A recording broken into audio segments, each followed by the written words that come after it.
Coucou, je vous retrouve aujourd'hui pour vous faire un update lecture. Alors, je suis hyper à la bourre sur mes updates lecture. Donc, d'habitude, je mets en moyenne un graphique et 4 romans. Là, je vais mettre 5 romans parce que j'ai pas tellement de choix. C'est parti pour un nouvel update lecture.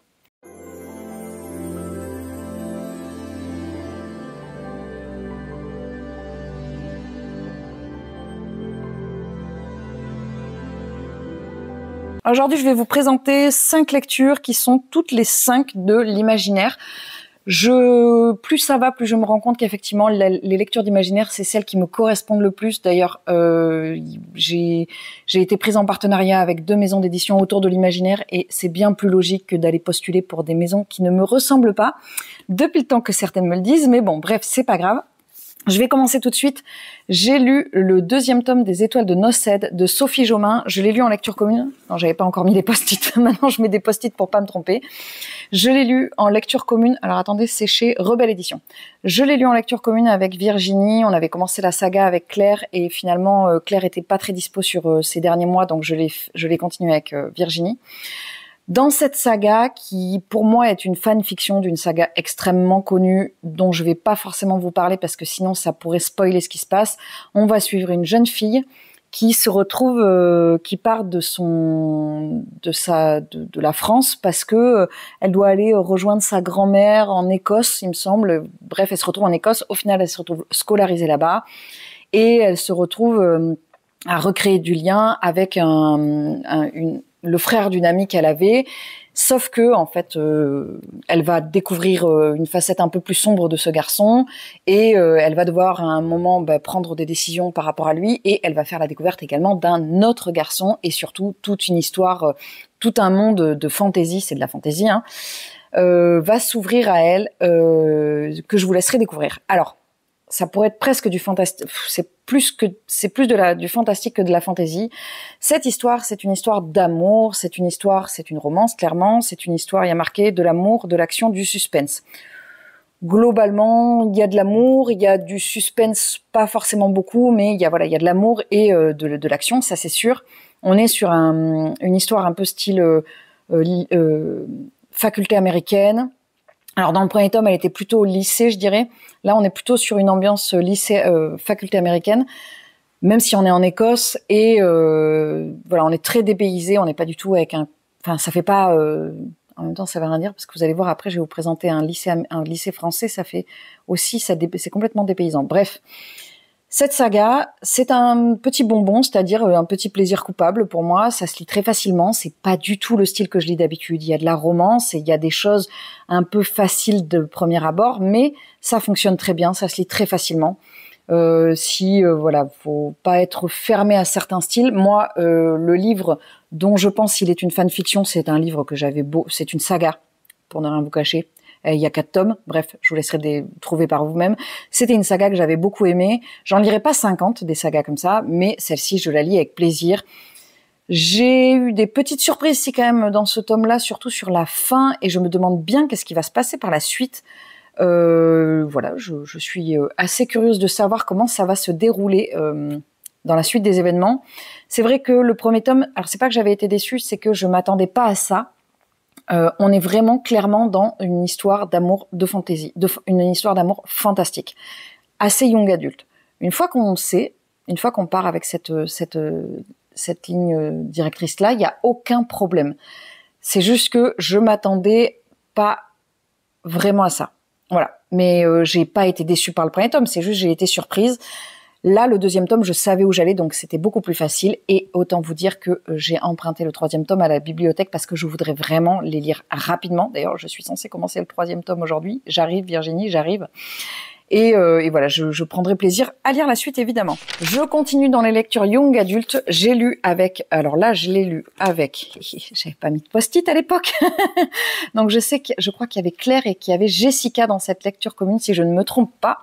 J'ai lu Cendrillon est morte de Kaline Byron chez Pal Édition, qui est la maison d'édition de poche de De Saxius. J'avais acheté ce livre d'occasion à ma sortie juillet l'année dernière. Je pense que je l'aurais pas forcément acheté en grand format. Le pitch me plaisait, mais voilà, là c'était l'occasion. Voilà, donc je me suis jetée dessus. Puis je savais que Claire l'avait dans sa pile à lire. Dans cette histoire, on va suivre une jeune fille qui vit dans une espèce de royaume, c'est même pas un espèce, elle vit dans un royaume avec ses parents, et dans ce monde-là, Cendrillon a vécu 200 ans plus tôt, et tout le mythe de Cendrillon est hyper présent, puisque les jeunes filles sont tenues de coller à l'image de Cendrillon, la princesse qui va au bal, tout ça. Donc il y a un roi qui règne sur ce royaume, et le roi organise tous les ans un bal, et les jeunes filles arrivées à un certain âge, je pense vers 16-17 ans, doivent se présenter au bal. Et elles vont avoir le grand bonheur et la joie d'être choisies par un homme. Et si elles ne sont pas choisies, c'est catastrophique pour la famille. Elles ont trois tentatives d'être choisies pour 3 bals différents sur 3 années. Mais clairement, déjà, si elles sont pas choisies au premier, c'est la honte. Et voilà, c'est pas, le déshonneur se met sur leur famille. Donc la jeune fille que nous allons suivre, Sophia, 16 ans. Donc se retrouve à ce bal, et évidemment ça va tourner à la catastrophe, et on va en découvrir plus sur cet univers qui évidemment n'est pas du tout rose, et qui va justement venir dénoncer énormément de choses. C'est une histoire, là aussi c'est une histoire d'amour, c'est une histoire young adulte. On est sur une histoire, alors il y a une partie LGBT que je dis, je vois pas pourquoi je dis, parce que généralement je le dis pas, parce que pour moi je souligne pas quand c'est une romance hétéro, donc je vois pas pourquoi je soulignerais quand c'est pas une romance hétéro. J'ai pas forcément cette envie ou ce besoin d'aller de faire une distinction, parce que en fait quand je prends un livre et qu'il y a une histoire d'amour, qu'elle soit hétéro ou non, en fait, ça ne change absolument rien pour moi. Ce qui importe, c'est la crédibilité de l'histoire, c'est de l'histoire d'amour, c'est est-ce qu'elle est bien construite, est-ce qu'elle n'est pas toxique. Là, c'est pas du tout le cas. Évidemment, il y a également de la représentation de genre, de la représentation de personnes. Il y a plein de c'est très varié comme lecture. Après, j'ai pas forcément, je l'ai beaucoup aimé, je l'ai lu en une journée d'ailleurs. Ça se lit assez facilement, mais j'ai pas eu un grand kiff de lecture. C'est une lecture que j'ai trouvée divertissante sur le moment, c'est une lecture que j'ai trouvée bien, il y a pas de souci. Après, je me suis pas dit waouh, les combats de ouf et tout, l'histoire incroyable. Non, c'était pas non plus extraordinaire. Ça reste divertissant. Je pense que Claire était à peu près du même point de vue. Je pense que je retenterai cette autrice, je pense que je retenterai cette maison d'édition, évidemment, parce que j'ai déjà eu un coup de cœur chez cette maison d'édition. Mais en tout cas, clairement, je suis contente de pas forcément l'avoir acheté en grand format, parce que c'était pas, ça ne me correspondait pas forcément à 100%. J'ai lu ensuite un livre d'une étrangeté tellement étrange et tellement surprenante. Cette lecture, mon Dieu, cette lecture, que c'était bizarre. Est-ce que j'avais mis un post-it? Oui, ça y est, j'avais mis un post-it. Parce que sinon je me mélange les pinceaux. J'ai lu Méduse de Martine Desjardins chez La Talente, qui m'avait été offert par Fanny et que j'ai lu avec Marie. Fanny était dans la lecture commune parce qu'elle voulait regarder un petit peu ce qu'on en pensait. On va suivre l'histoire de cette jeune fille au début, qui vit dans une famille extrêmement toxique, avec des parents qui sont maltraitants. Et on sent qu'il y a quelque chose au niveau de son regard, il y a un problème, il y a comme un bug au niveau de son regard, et il faut jamais qu'elle regarde les gens, parce que quand elle les regarde, ça a toujours des réactions extrêmement négatives, et vraiment ça fait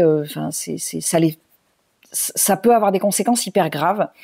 Et donc cette jeune fille va se retrouver par un malheureux hasard dans une institution, parce que en fait ses parents ne peuvent plus la gérer et ne la supportent plus, et donc elle se retrouve dans cette institution hyper glauque, dont je ne vous dirai pas plus. Et donc cette histoire est extrêmement glauque, mais alors à un point, j'avais déjà vu des retours comme quoi c'était un peu particulier, mais j'avais quand même envie de le tenter, et je suis pas mécontente de l'avoir tenté. Celui-ci aussi, je l'ai lu en une journée, même si il a fallu faire des pauses, parce que vraiment il y a des trigger warnings dans tous les sens. Il y a des triggers, mais en fait c'est hyper particulier, c'est-à-dire qu'il y a des choses qui sont décrites, mais des choses qu'on n'a pas l'habitude de voir.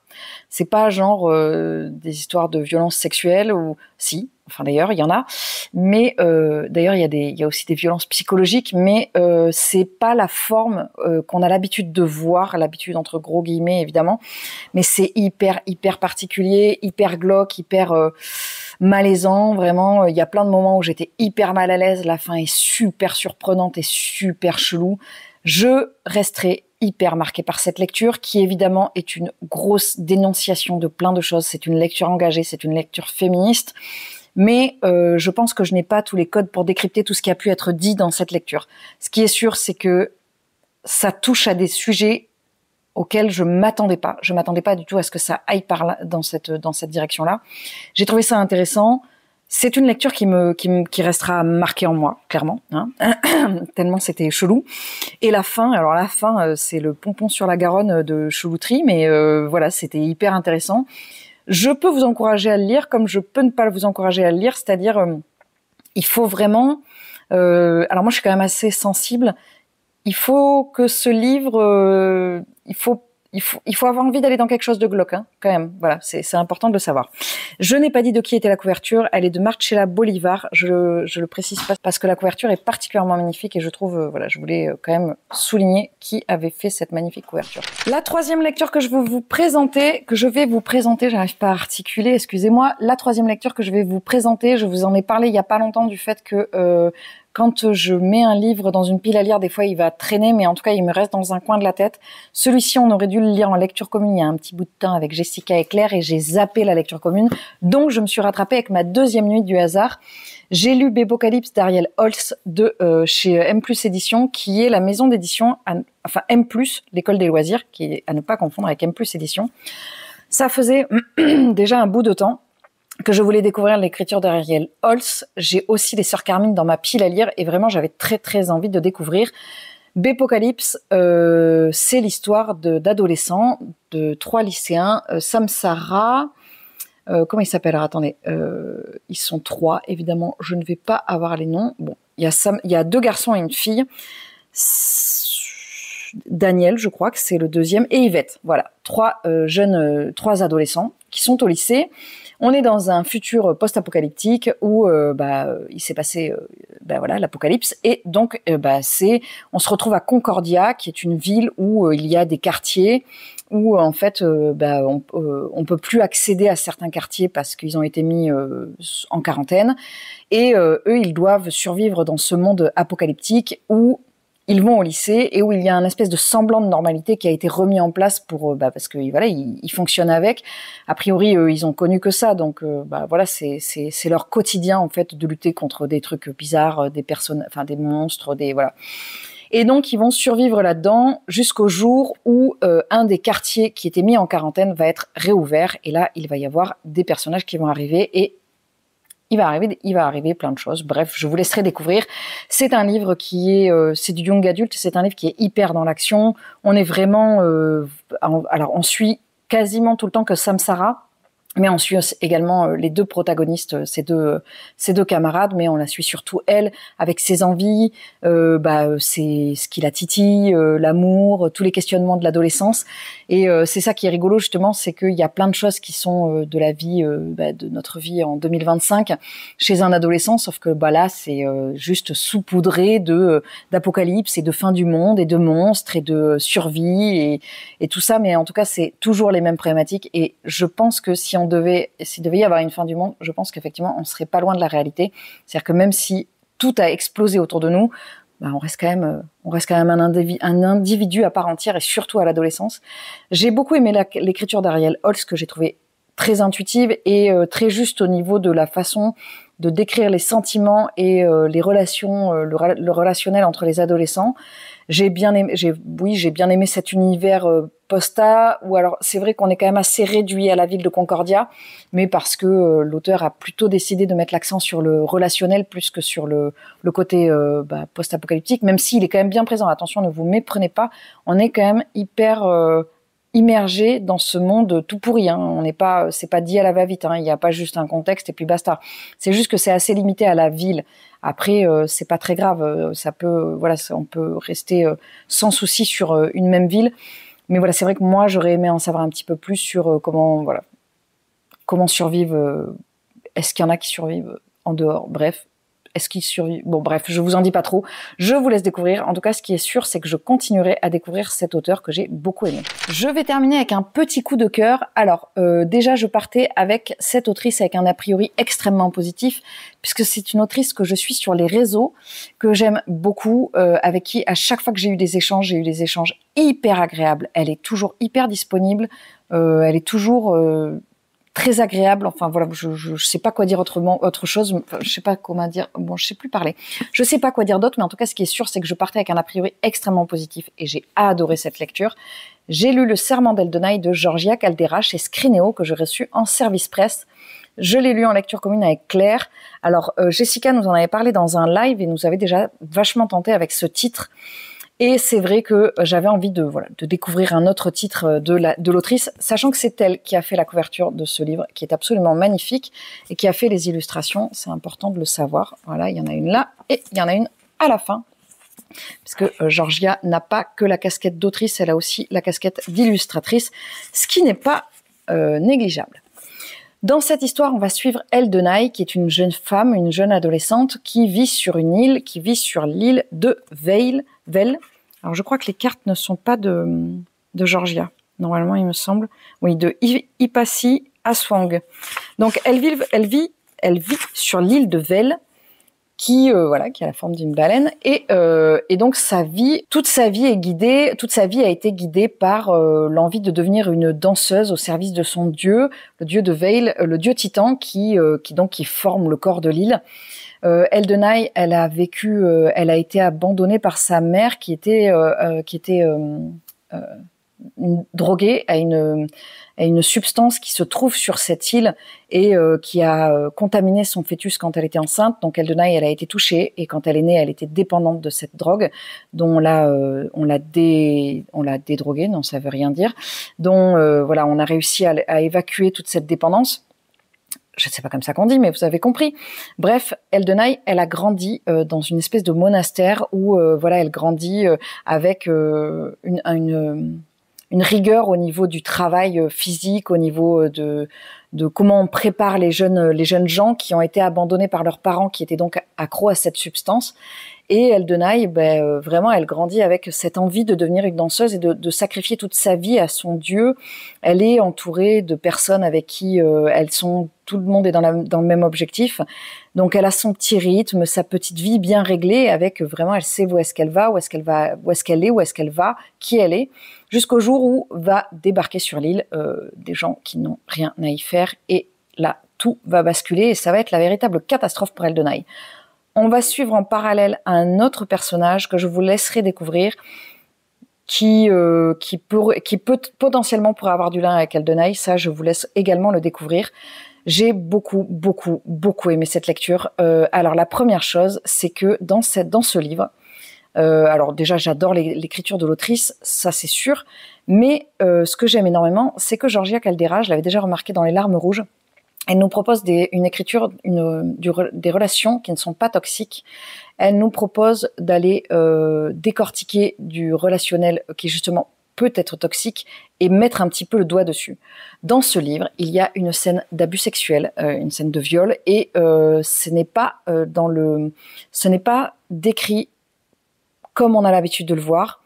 Et le protagoniste en particulier qui subit ce viol n'est pas un personnage qu'on a l'habitude de voir dans ce type de roman. Je sais, j'ai l'impression de tout dire et rien dire, mais c'est parce que je voudrais pas trop vous en dire pour pas que vous trouviez, enfin que ça vous dévoile l'intrigue. Mais elle a fait le choix, Georgia Caldera, de faire subir cet acte immonde à un garçon, ce dont on n'a pas l'habitude, parce que d'habitude c'est plutôt les jeunes femmes qui subissent des violences sexuelles. Et là, le fait de le montrer comme elle l'a montré chez un homme, chez un jeune garçon, chez un adolescent, un jeune homme, ça sort, c'est pas ce dont on a l'habitude, et en plus c'est fait, ça n'est pas qu'une histoire d'emprise, c'est aussi une histoire d'emprise et de violence psychologique. Et ça, c'est hyper intéressant parce que c'est pas souvent qu'on le voit et que c'est du roman plutôt young adulte et c'est hyper intéressant d'avoir fait ce choix-là. Évidemment, il n'y a pas que ça qui est intéressant dans le bouquin. J'ai beaucoup aimé tout l'univers que nous décrit l'autrice. Je sais pas où est-ce qu'on va après, mais il me faut la suite. Clairement, il me faut la suite. J'ai beaucoup aimé. Si vous ne connaissez pas cette autrice, évidemment, je ne peux que vous encourager à découvrir sa nouvelle saga ou n'importe laquelle de ses sagas, même si j'en ai commencé que 2, mais moi je suis sûre que je vais aimer tout ce qu'elle produit. Donc voilà, je me suis régalée et j'ai trop hâte de lire la suite. Voilà, ça en est tout pour cette update lecture, comme vous avez vu, qui était bien fournie. On était plutôt sur des lectures young adultes sur les derniers mois, mais il n'y a pas eu que ça. C'est juste que quand j'ai pris les 5 livres pour l'update, évidemment, c'était plutôt du young adulte, mais il y a d'autres lectures qui vont arriver également par la suite. Après le young adulte, quand c'est bien écrit, comme le dernier livre que je viens de vous présenter, ça peut s'adresser évidemment à tous les publics. J'espère que cette vidéo vous aura plu. Juste un petit rappel, je vous remontre, pas un petit rappel, mais je vous montre juste les petites boucles d'oreilles que j'ai là et les petits bracelets, hop, que j'ai ici. Ce sont des bijoux qui m'ont été offerts par une créatrice, donc je vous en parle en vlog de manière plus détaillée. Je vous les présente juste là, il s'agit de Perrine Création, je vous mets son Insta en barre d'infos. N'hésitez pas à me dire en commentaire quelle est la lecture dans toutes ces lectures que je viens de vous présenter qui vous tenterait ou laquelle vous avez lu et laquelle vous avez appréciée. N'hésitez pas, comme d'habitude, des petits emojis, ça me fait toujours rire parce que je dois toujours retrouver de quelle lecture vous parlez. J'espère que vous allez bien. Je vous souhaite une très bonne journée, une très bonne semaine, un très bon mois, une très bonne année. Je vous dis évidemment à très vite dans une prochaine vidéo. Salut!